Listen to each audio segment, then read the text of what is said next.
Tuhan bersamamu dan bersama rohmu.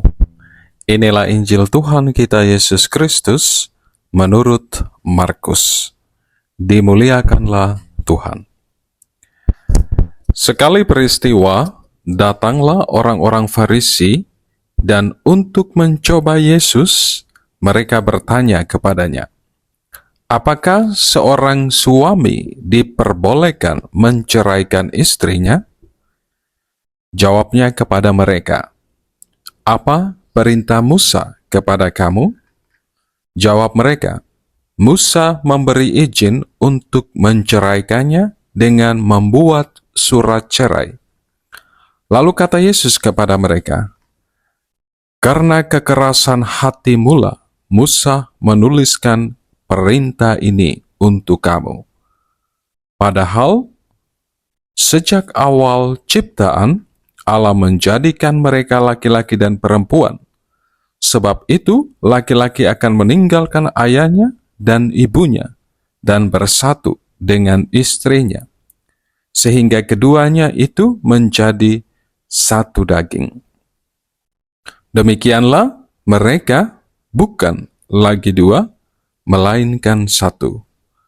Karena itu apa yang telah dipersatukan Allah tidak boleh diceraikan manusia."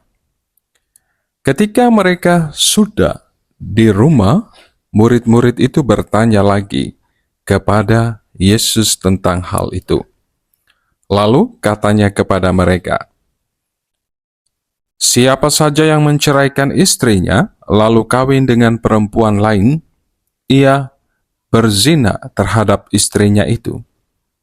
Jika si istri menceraikan suaminya dan kawin dengan laki-laki lain, ia berzina."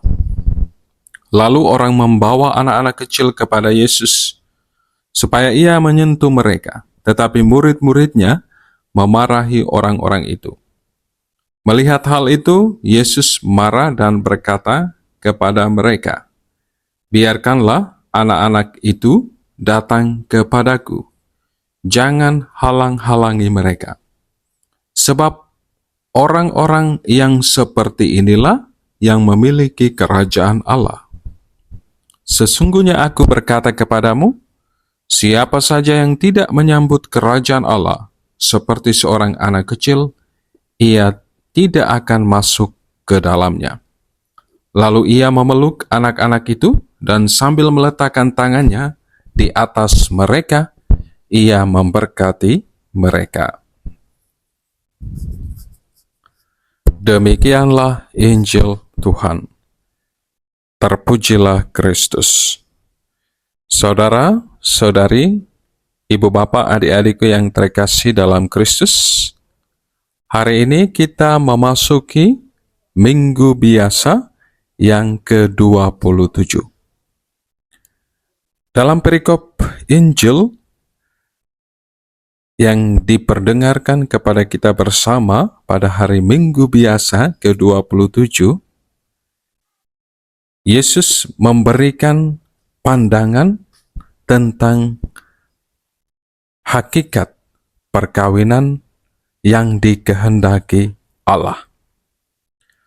Pandangan dan ajaran Tuhan Yesus tentang perkawinan sangat jelas, yaitu perkawinan seorang laki-laki dan seorang perempuan menjadi satu daging yang tidak dapat dipisahkan oleh manusia. Yesus menegaskan bahwa apa yang telah dipersatukan Allah tidak boleh diceraikan oleh manusia. Perkawinan Katolik tidak hanya dilihat sebagai ikatan dua pribadi antara laki-laki dan perempuan, atau ikatan dua keluarga besar atau ikatan sosial, tetapi sebuah panggilan yang sesungguhnya berasal dari Allah. Panggilan yang merupakan anugerah dari Allah sendiri untuk bersatu dan menjadi rekan kerja Allah untuk menghadirkan kehidupan baru, prokreasi. Ini pandangan dasar yang perlu dipegang, diamini, dan diperjuangkan dengan sungguh-sungguh oleh setiap kita, secara khusus oleh keluarga Katolik.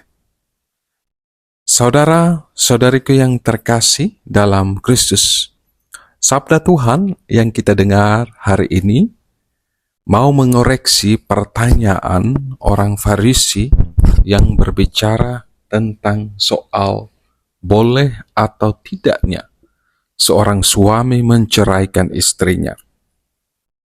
Mereka menggunakan pertimbangan pastoral Musa yang memberikan izin untuk menceraikan istri dengan membuat surat cerai untuk menegaskan status pihak wanita yang diceraikan yang dipakai dalam situasi khusus. Tentu saja pola pikir ini dipakai dengan sengaja oleh orang-orang Farisi untuk menjebak atau mencoba Yesus. Mereka mengajukan pertanyaan demikian agar mereka mendapatkan alasan untuk menghakimi Yesus, bukan murni dari pencarian mereka akan kemelut hidup yang mereka alami.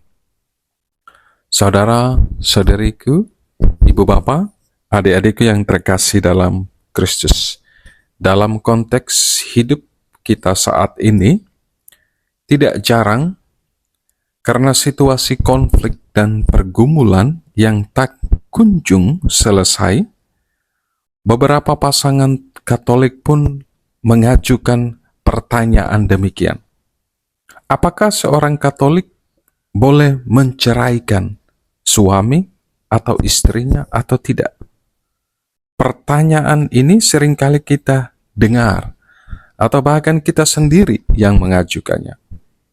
Kita harus sungguh menyadari bahwa sampai saat ini dan sejak awal mula, ciri khas perkawinan Katolik adalah unitas dan insolubilitas, satu dan tak terceraikan.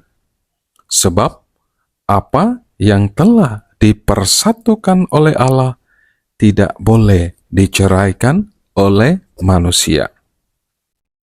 Pandangan tentang perkawinan yang tidak terceraikan ini tidak melupakan bahwa dalam kehidupan real perkawinan ada situasi-situasi sulit dan tidak mudah dihadapi oleh keluarga-keluarga Katolik, dihadapi oleh suami dan istri karena berbagai macam alasan.